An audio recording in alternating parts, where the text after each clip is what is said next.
Hello, all my fabulous Aries friends.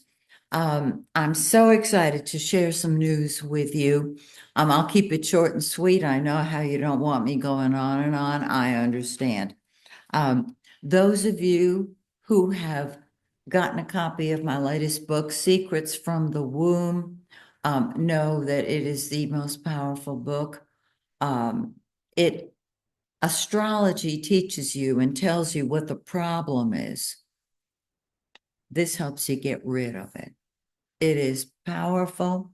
It was given to me spiritually, and I'm going to be teaching it in groups, and I'm going to be training people to do the technique, the three-step technique that I've outlined here.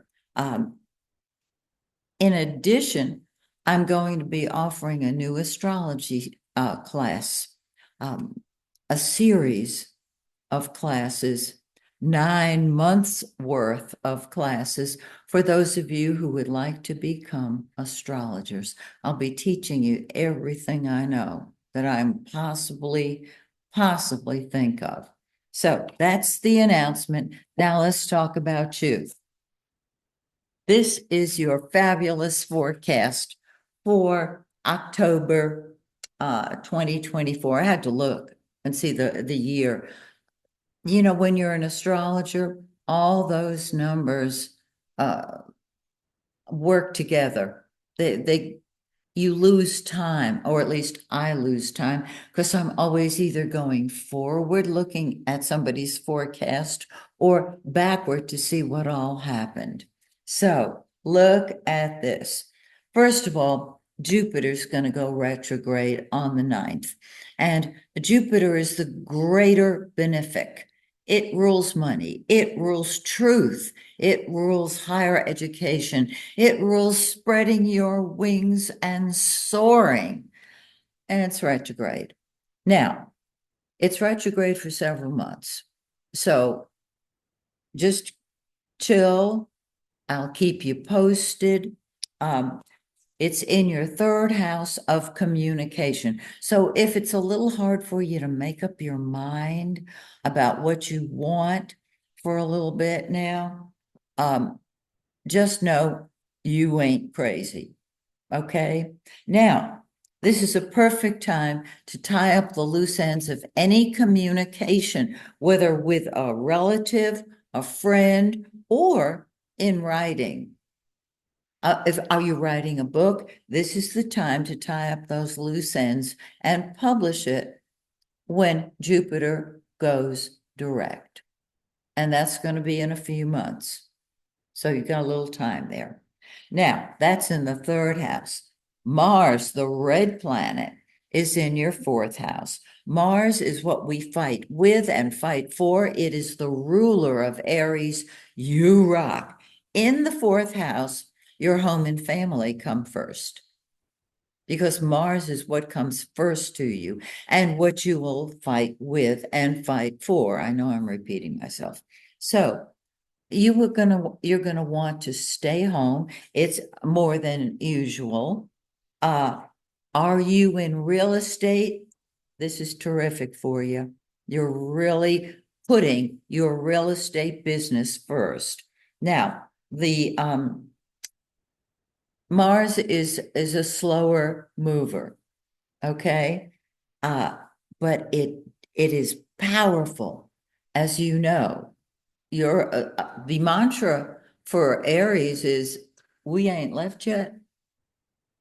So put your family first, put your home first, and enjoy the TV with a remote in your hand. Okay. All righty. Now let's look at the sun. Excuse me. This is the yellow planet. The center of our world is the sun. Now, there's a little difference between what comes first to you and the center of our world. They're both powerful. In the seventh house, what this says is that you're dealing in one-on-one relationships, and they're very important to you, whether they relate to your career or to your love life. So going out there and being one-on-one with people is really terrific for you. On the 22nd, the sun moves into the eighth house. Now, the eighth house is transformation and transmutation. It's other people's money. It's joint finances. The sun is the ego. And so your ego will have an opportunity to transform.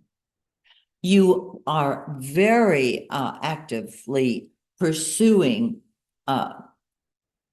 ways in which you can help other people financially. That's super.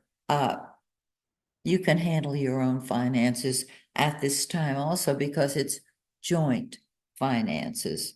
Okay, Mercury, what you think about and talk about in the seventh house. So we've got the sun and Mercury just talking, speaking with other people, listening to other people, and sharing conversations, whether with relatives or business associates. This is a terrific time to get out there and be with other people.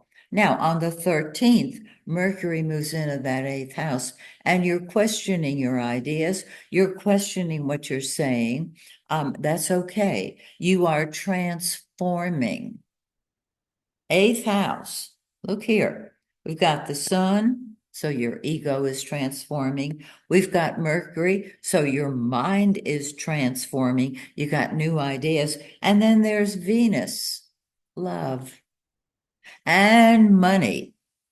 And as I said, this eighth house is joint financial ventures.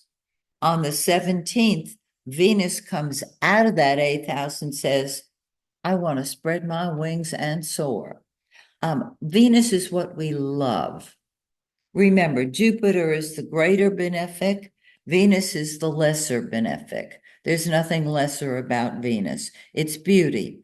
It's money. Did I mention money earlier? It's money. That's 3 times. Okay. What you're going to do is be able to see a much larger picture that will help you create income. If you're thinking of returning to school for a higher degree, Venus will help because this is higher education. It's really cool. And you want to spread your wings and soar. So if you have the wherewithal, do it. Now, we've talked about the planets. I've got to tell you about the new moon and the full moon. The new moon is October 2nd, and that's when everything starts moving forward. It's in a few days, and just before the new moon, people have run out of energy, even you, Aries. Okay, but this is not just a new moon, it's a solar eclipse, and that means it's powerful. It's longer lasting. The effects of an eclipse can last 2 years. It's in your seventh house of partnership. Isn't that awesome? It can bring new people into your life. If you are single and available, I highly recommend making up your mind that you can receive that one special person, if that's what you want. Okay. And this is October 2nd. 2 weeks later, on the full moon, which is not an eclipse, it's the 17th, and this eclipse is in 24 and a half of Aries, your sign. It falls in your first house of me first. So alert your friends. With the new moon and the solar eclipse, you're listening to other people. You're doing for other people. On the full moon, you're saying, hey, baby, it's my turn. And it sure enough is. So have a great month. See you next time. and may the stars shine brightly on you and yours. Bye for now.